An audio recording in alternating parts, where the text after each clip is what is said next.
be able to welcome to this conference our first speaker, the Senator from South Carolina, Tim Scott. Thank you. Thank you. Morning.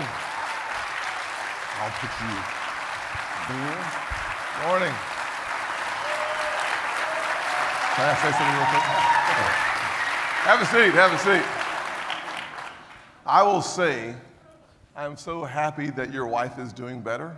We were talking backstage about the importance of Scripture. Matthew 8:17 says that Jesus himself took our infirmities and bore our sicknesses. And we have reasons to be optimistic when we have the Lord reigning over our lives. At least I would say amen.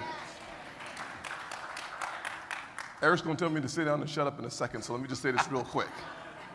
My mama's with us today. Mom, stand up real quick here.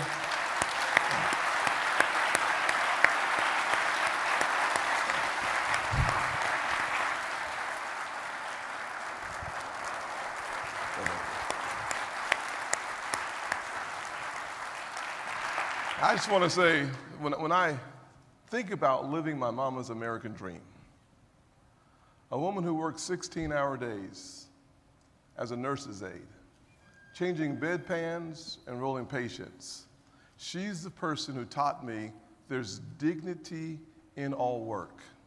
And in America, if you can work, get busy. She taught me that if you're able-bodied, you work. That is a lesson that I will never forget. Thank you for teaching me some of the most valuable lessons. The other lesson she taught me was that sometimes love comes at the end of a switch. Thank you, kinda, for that one too. My mama taught me that too. When I was a kid, my mom would say, switch your hand. And well, with her, we wanted hand. With my dad, we prefer the belt. There you go. And all God's people said amen. Yes. So first, thank you for coming. Absolutely. It's a whirlwind trip. I know you've got a debate coming up. Yes. I want to start with the question for all the people running for president. You've got a former president, former vice president, governors, senators.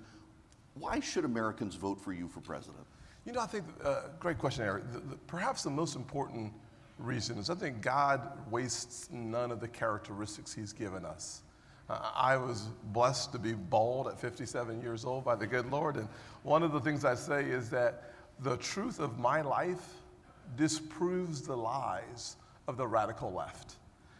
I am living proof that the American dream is alive and it is well, and that no matter where you start in this country, if you work hard, work on your character, have strong grit, all things are possible. I'm a big believer in Ephesians 3:20 that God is able to do exceedingly abundantly above all that we ask or imagine. And when you're a kid growing up in a single-parent household, mired in poverty, you look around and you don't see any real reasons to be optimistic about your future. Learning from a mother the power of work, learning from a mentor that all things are possible, and yes, having a job is good, but creating jobs is better. Having an income, you've done well, but if you can create a profit, you can change your community. Having the ability to look at the left, the far radical left, and say that what I have experienced as a person in this amazing country is in fact proof that the lies that you're selling, that weaponizing race and class whenever you're losing an argument, you can't do that with me. Literally, I find myself in a position where, having had a miserable beginning and succeeded as a catalyst for why we should believe that America's best days are still ahead of her. Number one. Number two, my experience as a small business owner allows me to understand the weight that the government puts on your shoulders, whether it's local, state, or federal. If you want to see a chief executive in action, start a small business. And millions of Americans have done so. We know that you yearn for freedom and liberty. You want to have the independence to decide your own path when you're a small business owner. These coming together, a tough start being a small business owner, and then having a chance to provide the American people with the largest tax cut in American history in 2017. It's one of the three primary authors of the Tax Cut and Jobs Act. Really, I think, makes me qualified to run our economy, be commander-in-chief, as well as allow my life story to disprove the lies of the radical left. One of the very first and most frequently asked questions from the crowd for you is, what was it like to go to The View? Yes. You know, that's a really good question. It was a fascinating experience for them, and it was an interesting experience for me. Yeah. People think because I'm optimistic and positive that maybe I'm just a nice guy and that's all. The truth is that when you say something that is disgusting, offensive, and undeniably wrong, I'm the guy you don't want to watch. And going on The View to have a conversation about their comments and going toe-to-toe with Whoopi and the rest of the hosts, unfortunately, Joy Blackface Behar did not decide to show up for the conversation she started. I look forward to that kind of conflict because I want to resolve the issue. You don't have to be an exception if you're an African American to succeed in this world. All you have to do is go as high as your character and your grit and your hard work will take you. That's the truth of where we are as a nation. My grandfather, born in 1921 in segregated South Carolina, he would have had to have been an exception. My mother, never mind when she was born, may have had to be an exception. But I, born in the I didn't want to get in trouble, in the 1960s, our country has evolved so far that listening to the women of The View tell me that I don't know what it means to be black in America. Tell me that you have to be an exception and not just a rule to succeed in this nation. Don't get me fired up about defending the nation I love and the understanding of who I am because of the amazing journey that we've all taken. Remember, you said I won Congress in the place where the Civil War started. In 2010, I ran against Strom Thurmond's son. I'm a black guy, by the way. So think about it. The place where the Civil War starts, I'm in a Republican primary with 90% of the voters who are white. They had a choice between me and the son of Strom Thurmond, a powerful figure in our state. I won because of the evolution of the American heart. People judged me on the content of my character, not the color of my skin. We need to get that right and tell the whole story of American progress. That's why I'm so excited to go on shows like The View or have one of my first town halls in a black church in a small town. I want people to understand that conservatism works. It doesn't work for the rich, it doesn't work for the poor, it doesn't work for the black, it doesn't work for the white. It works for America because we're applying judicial Christian foundations and principles, and when they permeate the soils of our land, the greatest things happen. Related to that, you're the only Republican candidate that former President Obama felt the need to call out. Why do you think that he and the left are just so fundamentally threatened by your success? Well, the polls suggest that I'm the best candidate on our side to beat President Biden, number one. Number two, when you are the former President Obama and you're looking at a guy that looks like me talking about the goodness of America and the progress of our nation and the fact that education is the closest thing to magic, and if we're looking at the future of this nation, it's not the color of your skin, but it is the quality of your education. That kind of ruffles the feathers on the left. Their entire identity politics falls apart when we recognize that we've come so far as a nation that our future will be determined by the quality of your education. And if we had school choice in every single zip code, if parents had a choice, the kids would have a chance. That's America's future. They can't hardly stand it. They do not like the truth spoken on big screens called TVs or little screens called iPads because we've made so much progress as a nation. We should spend less time in the rear view mirror and more time in the big windshield of the future of this nation. And what President Obama sought to do was to drag us back in the past that no longer exists so that we eliminate the future. Let's define and decide the future for ourselves. Let's empower our kids, not with indoctrination, but with education. Let's get back to the good old-fashioned A, B, and C, and let's eliminate CRT. Those thoughts ruin the left. So they have to attack immediately, always attacking the infancy of a candidacy. You want to destroy the kid or the candidacy early on. It's wrong. There's a tie-in there to the abortion issue that I'll just leave aside for a second. Yes. The number one issue that this crowd has asked about, so I told everyone, I gave them a link, you can submit questions. The number one question from people, and this is perfectly in your wheelhouse given your state and its military pedigree, is military readiness. There is a real concern from people in the room that we're falling behind militarily as a nation as they see what China's doing. I myself was talking to a friend of mine who's involved in some projects for the government who said it's remarkable that it can take us 6 years to build a military fighter, and China can steal the plans off our servers and have one produced within a year. And our bureaucracy and our military industrial complex seems overwhelmed with red tape now that we can't advance. Yes. Well, we have a significant problem from a military perspective. Perhaps the number one problem that I see coming out of the Biden administration is that too often our men and women in uniform are distracted and unfocused because the leadership of this country is experimenting on our military. We have to eliminate all experimentation, whether it's vaccines or ESG or DEI or gender issues. We need to have one focus for our military, and that focus must be lethality. We have to be lethal. That is the focus. If we have the fiercest fighting force on God's green earth, go win the war and come back safe, and we are not giving our men and women the focus they need because the leadership is so distracted by all the cultural and social issues that they can't focus on the primary responsibility, number one. Number two, the procurement process that you just talked about is a massive failure in our military. We cannot bring in new competitors in the procurement process because they've been pushed out. We need to get to a place where we have cheaper, more lethal, and more accurate weapons. That means we need to bring in a whole new industrial complex, a part of the conversation that's not happening today. We spend about a little under $900 billion on our military. We need to actually increase our spending in our military.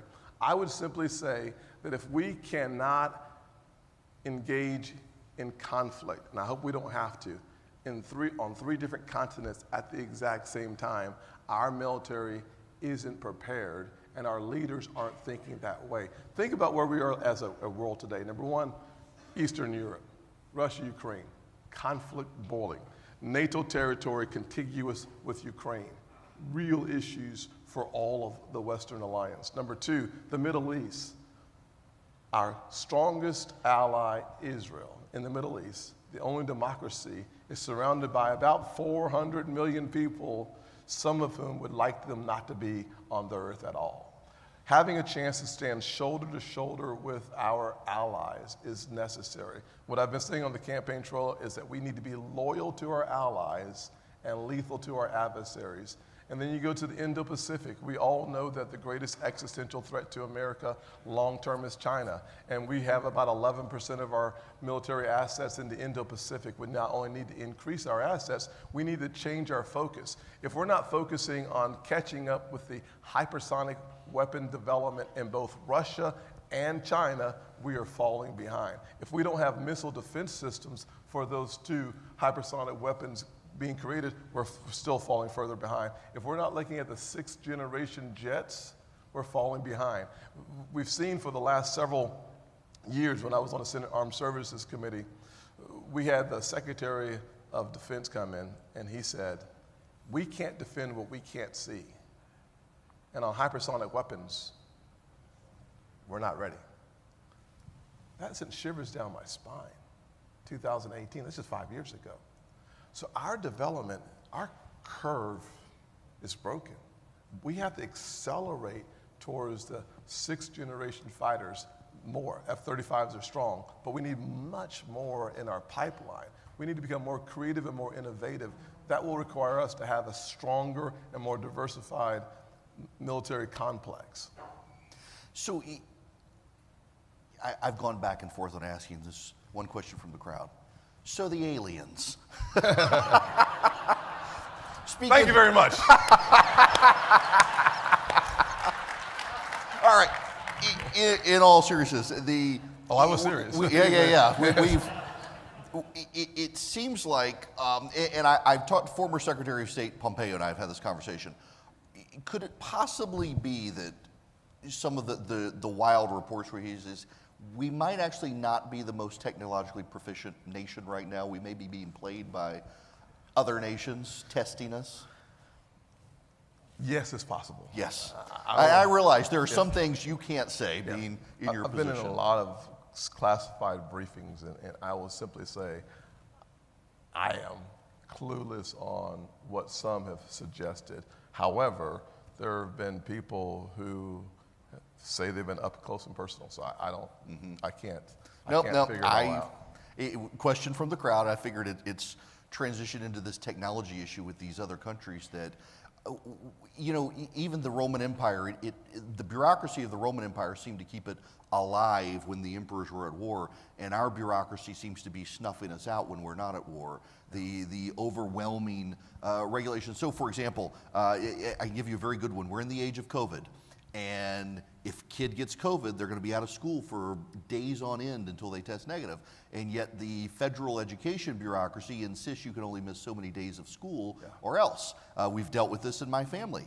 And in the age of COVID, where all the kids did remote learning, can we not change our absentee policies so kids can study from home? And the bureaucracy just is too complex to deal with even these little issues. Yeah, there's no doubt. I mean, COVID is a fascinating study looking back now. One of the things I said then is that we should have all been opposed to mandates, number one. Number two, the safest place for a kid, even in the midst of COVID, happened to be this classroom, not out of clothes. We locked our kids out of the classroom during COVID, and we've basically locked some of those kids out of the brightest future they possibly could have because of the precipitous drop in test scores since COVID. What we also had at the same time was an opportunity to see what was happening for kids who stayed in the classroom during COVID. Many of our Catholic schools were in classroom. The spread of COVID was lower, actually, from my understanding. It was not higher than those kids that were outside the classroom. In addition to that, the learning continued. So there was no precipitous drop for those kids that were still in the classroom. Now we're going to have to figure out how to make that up as a nation, because that will cost us trillions of dollars over the lifetime of the kids that were locked out of the classrooms. But more importantly, this thing called human dignity comes from maximizing your potential. That requires you to get all that you can while you can. That did not happen for too many of our kids in COVID. And finally, I would simply say that the experimentation that I talk about, when they say follow the science, they're experimenting. They didn't follow the science. It was 10 days for a mask, then it was 5 days for a mask. It was not the Wuhan lab, and it is the Wuhan lab. Keep the kids out of school. No, actually, they're better in school. Follow the science? We were lied to by Dr. Fauci. It was devastating, the impact of the lies and the theories, not the science. It was devastating. So if you're president, we've got this massive bureaucracy, and as I understand it, as people are exiting an administration or political appointees, they can take equivalent jobs inside the civil service, and many Democrats seem to do that. How do you go rooting this stuff out to try to get the bureaucracy functioning again? Yeah, the biggest thing that we can do to manage and then reduce the size of the bureaucracy is to get the federal government doing tasks only assigned by our Constitution to the federal government. Amen to that.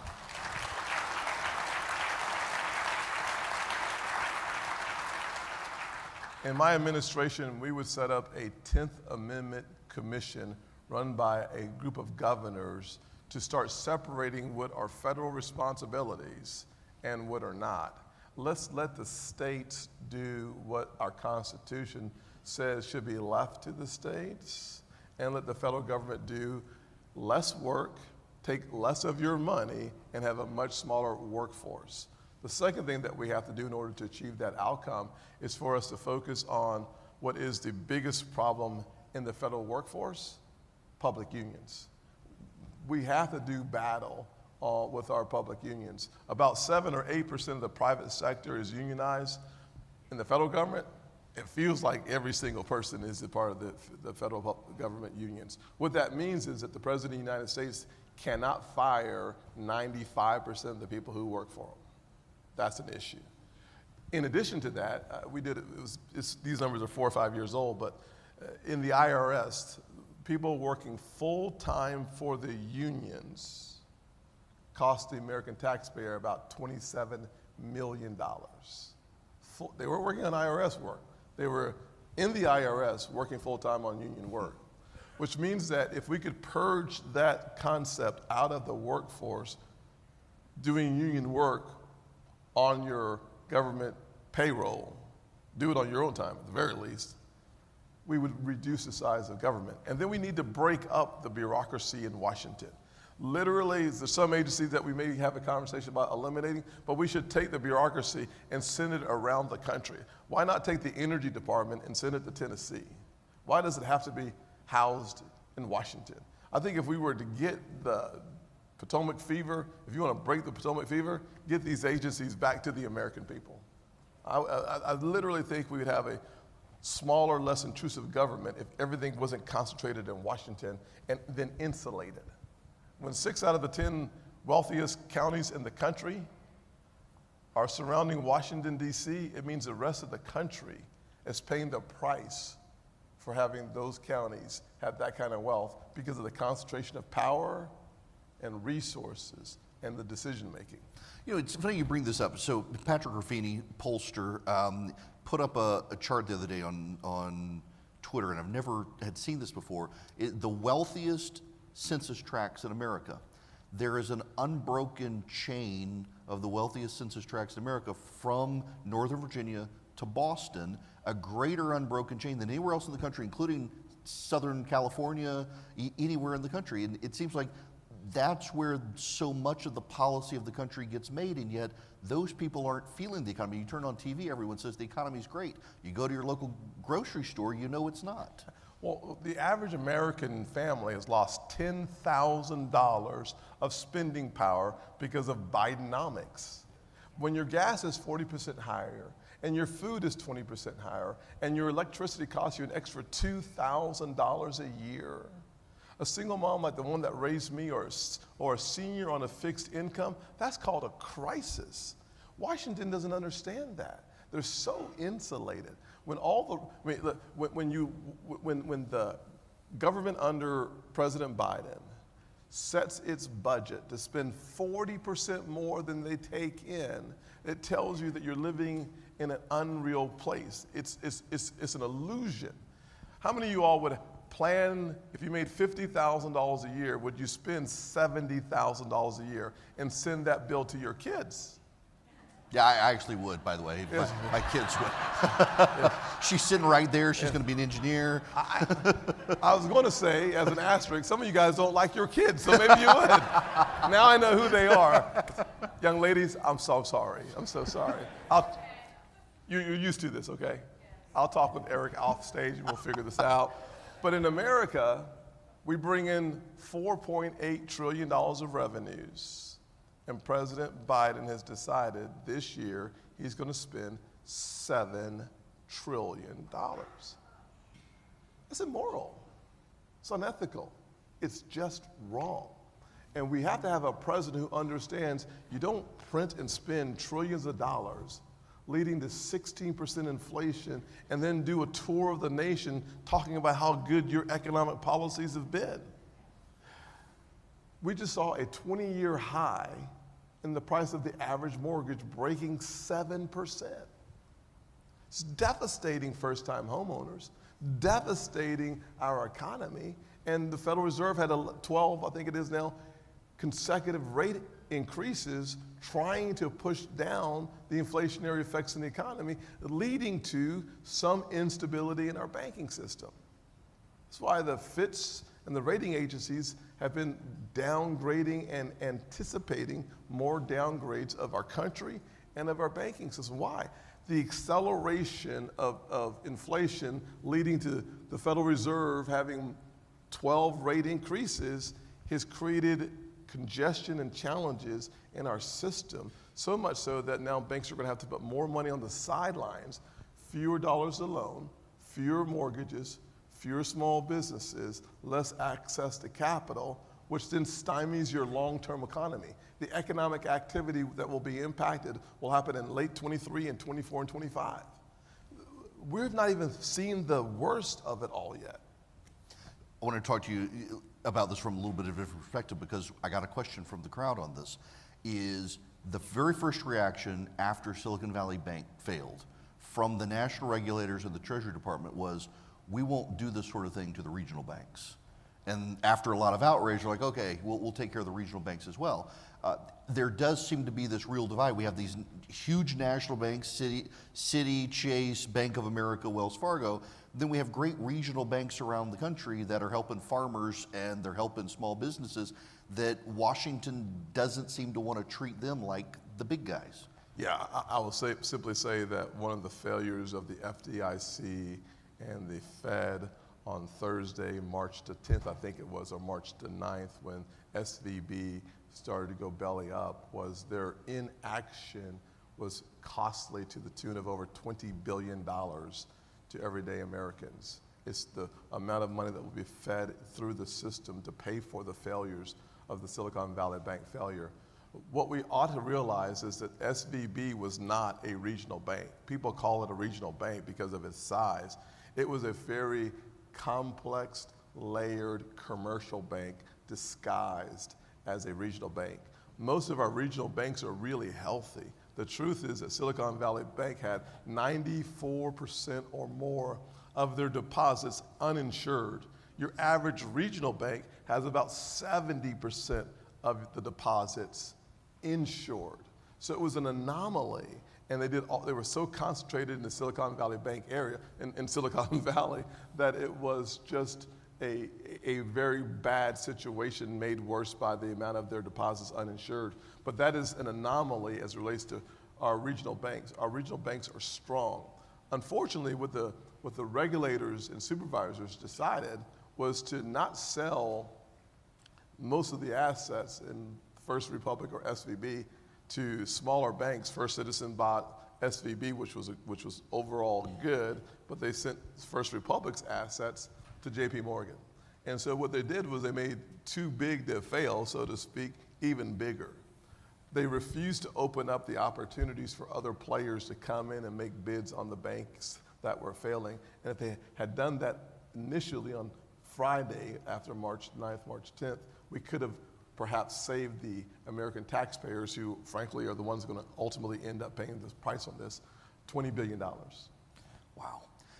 Let me shift gears just a little bit, but you and I have had this conversation privately, and I have with your staff.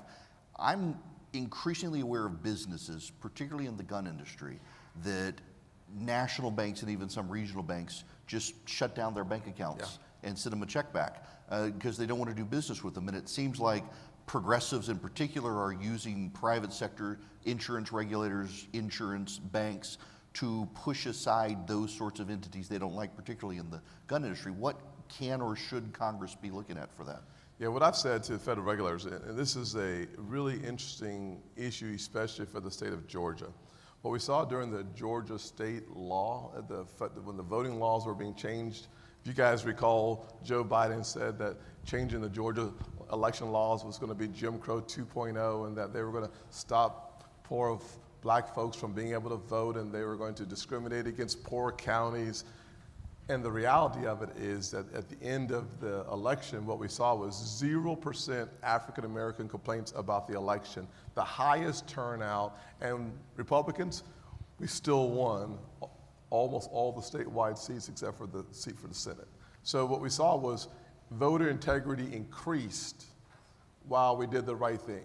I brought that up for this reason, because Bank of America, JP Morgan, 4 of our major banks, along with Delta Airlines and lots of Coca-Cola and businesses, came out and said, we are going to oppose that law because it's just bad and evil. And I'm the leading Republican on the banking committee, and that's why I sound so boring when I'm talking about all this banking policy, but I apologize for that. I had those 4 major banks in front of me, and I asked the question, what part of the Georgia law are you guys opposed to? And for 60 seconds in the middle of a hearing, not a soul said a word, because they hadn't read the Georgia law. They had no clue what was going on. And then I said, you're going to take a stand against a law you don't know, but you're willing to unbank legal entities, legal businesses, because you don't like them, which are the gun industry and the oil and gas industry. These are two legal industries that banks are saying, we're not going to bank. I've suggested that if you're going to tell us what you're going to bank and what you're not going to bank, we should have a conversation about your federal support of your industry. If the FDIC allows you to be in business, you don't get to choose which legal businesses you are going to bank. You're going to bank all legal businesses, period. And that would solve the problem.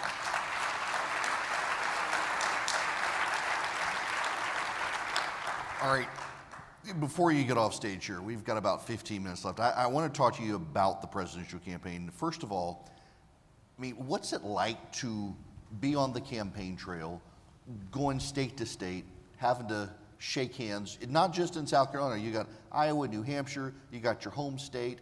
It's gotta be grueling. It is one of the most exciting ventures someone can undertake. It's a nice way of saying it. It is a lot of work, without any question, but it is worth it. When you have an opportunity to leave your home and spend 5 or 6 days on the road, as I've just finished. I went to the Iowa State Fair on Tuesday and had a fair side chat with Governor Reynolds with 300 or 400 people out there with us. It was a blast. Having a chance to talk about why I believe America can do for anyone what she's done for me is a blessing from God Himself and the people of South Carolina that's allowed me to be a United States Senator and therefore a presidential candidate. I shouldn't be on any stage in our country having a conversation about almost anything based on where I'm from. But because we're Americans, we can do the most remarkable things because I believe and understand American exceptionalism. When we focus on that, when I'm on the campaign trail having a conversation about the challenges that we face from a military standpoint, from an economic standpoint, I am thanking God that I had a chance to live the whole story of who we are as a nation. I thank God that I'm in a place now where we can fight for the next American century. That is worth everything. And I will say that the way I have run my campaign, will continue to run our campaign, is by putting the mission ahead of the position. Our mission is to restore hope and create opportunities because it was afforded me by a great Chick-fil-A mentor, a guy named John Moniz, and my mother, who's here with us today. That combination of Americans coming together to form a foundation so that I could literally experience that Ephesians 3:20, God doing exceedingly abundantly above all that I ask or imagine. Having that opportunity and going on the campaign trail to help us remember that the best is yet to come, that all hope is not gone. Katie, bar the door. This is a lot of fun. Perfect. All right, so last question for you here, maybe. We got a few minutes left. I have been meditating on my radio show about the old Donald Rumsfeld quote about the known knowns, the known unknowns, and the unknown unknowns. And it seems like the world is evolving so fast. We have these series of coups in West Africa that seem to keep happening with the rise of Islamic terrorists, the Wagner mercenaries there.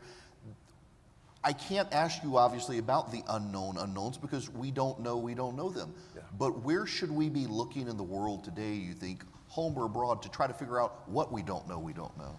Yeah, that's a great question and an interesting one. What you just described is the terrorism and the coups that are growing in the Sahel of Africa. Mm-hmm. Really important region as it relates to what we can anticipate in 5, 10, and 15 years is terrorism may be finding a new place to germinate in a powerful way. One of the most important weapons that we have for good that I think we are overlooking is the importance of our energy economy. A part of the answer that we have for the challenges that we could be facing around the world comes to America's energy independence. And let me put some skin on the bones for that, especially when you're thinking about the known knowns and the unknown unknowns. One of the solutions to it all is providing our resources across the globe. In Africa, you have 950 million people. In China, over 1.3 billion people. In India, more than they have in China. So we have over 3 billion people in this area of the world, and probably 80% aggregate still live in abject poverty. And so they're burning for energy dung and wood, two major carcinogenics. In America, we have the greatest, strongest reserve of oil, gas, and coal. If we were exporting our energy around the world, we'd create millions of high-paying American jobs, and at the same time, we'd start solving problems in regions like the Sahel and around the world where they are energy starved. When we give kids and families hope because of our energy exploration, I believe we start stabilizing parts of the world. Now in Africa, certainly they have a ton of energy as well. Part of the challenge is there's so much corruption that getting the average person to benefit from it is really high. And so we have to not only export our energy, we have to export an opportunity to stabilize economies around the world. And when you look in our back door, basically, you see China and Russia are doing in Africa the same thing they're trying to do in South America, which is to sow seeds that will germinate over a lifetime and have real power and control in our backyard. You've all read about China developing secret bases in Cuba. You've seen Iran coming into Brazil and having some meetings earlier this year. You see the instability that's happening in Venezuela, where inflation's been as high as 1,000%, which then floods people into Colombia, which then sees the governments go further and further to the left and not to the right. All of that consternation and confusion creates a wide open field for Russia and China to bring resources into our backyard and take advantage of folks in the same fashion that they're doing in Africa as well as the Middle East. We have to have the resources and the stability in our own economy to weather these storms. I have something that I would institute as president called Made in America, which is a plan to create 10 million new jobs, many of those jobs in the energy industry that we could export and then stabilize the world by having American leadership strong, clear, and forward-looking, helping to bring stability to hotbeds around this world. It will keep our American soldiers safer. It will create millions of American jobs. It will promote and encourage the kind of leadership that the world's missing today. I keep telling folks, it is not the strength of dictators, whether it's Putin or Xi, it's the weakness of the American president that causes consternation and instability around the world.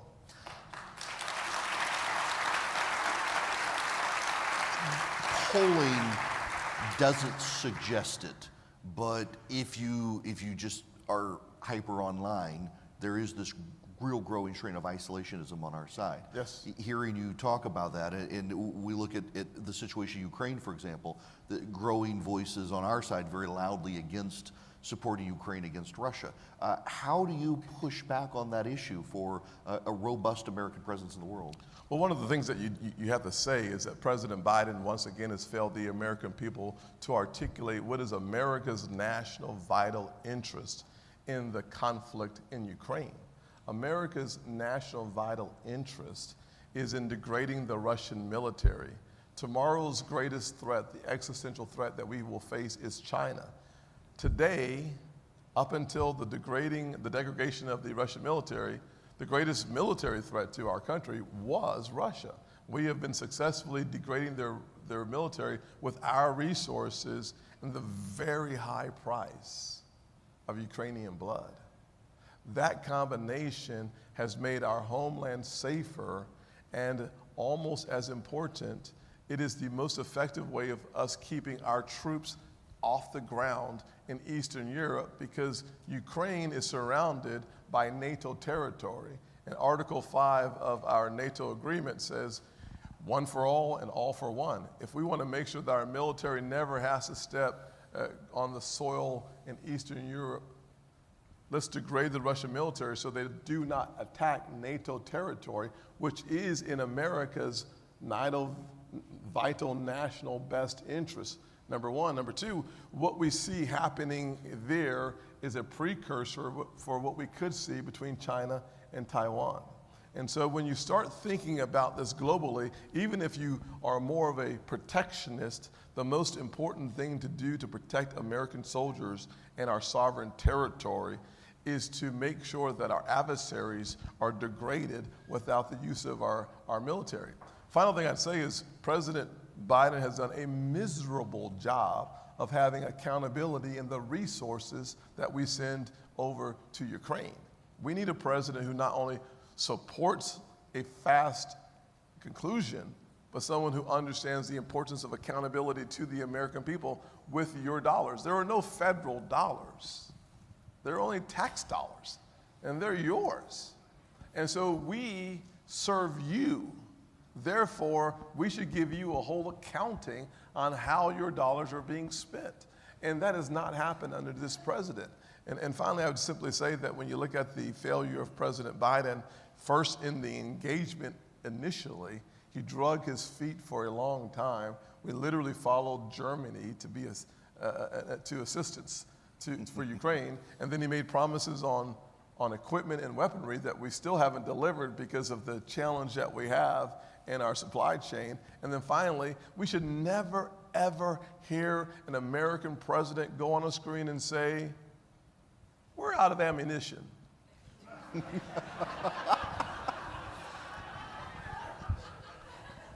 I'm sorry, what?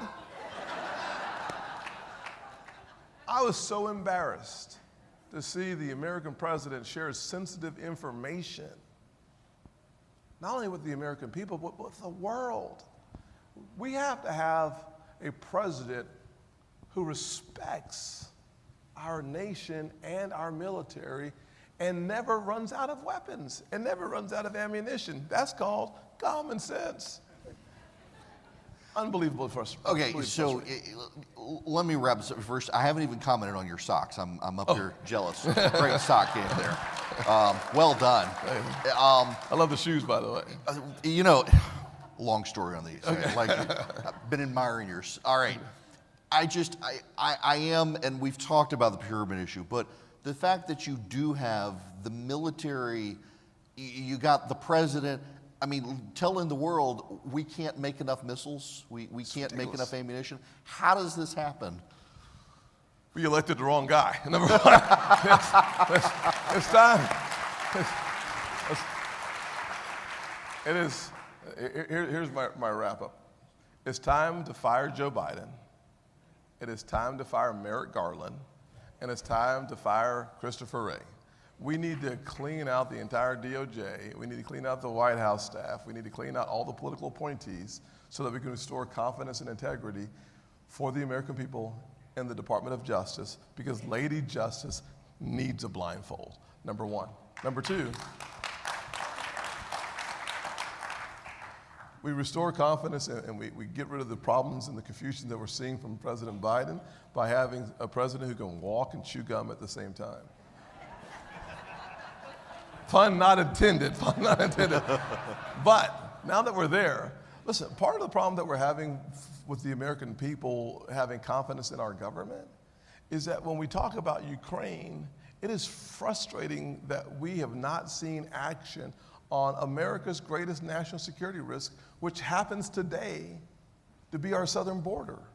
We need a president who recognizes that the southern border that has led to 70,000 Americans losing their lives in the last 12 months because of fentanyl, the precursor coming from China, developed in Mexican labs, and then the cartels bringing it across our southern border and ports of entry. If we had a president who closed our southern border, for less than $10 billion, we finished the wall, and for $5 billion, we used the available military-grade technology to spot and detect human trafficking and fentanyl, we could close our southern border and stop 6 million illegal crossings and 200 folks on our security watch list from coming over and trying to devastate this nation. If we had a commander-in-chief who could focus on Eastern Europe, Middle East, Indo-Pacific, and the Sahel of Africa, but always knew that the primary responsibility is to first secure the sovereign borders of the most powerful force for good called America. If we started there, the American people would have more confidence in their commander-in-chief. Thank you for spending time with me. Yes, sir. Thank you for doing this. Good luck at the debate this coming week. I just, I'm a fan. I pray for you. Thank you. And I will keep praying for you. And thanks for having your mom here as well. Senator Tim Scott. Thanks, sir. Appreciate it. Thank you all.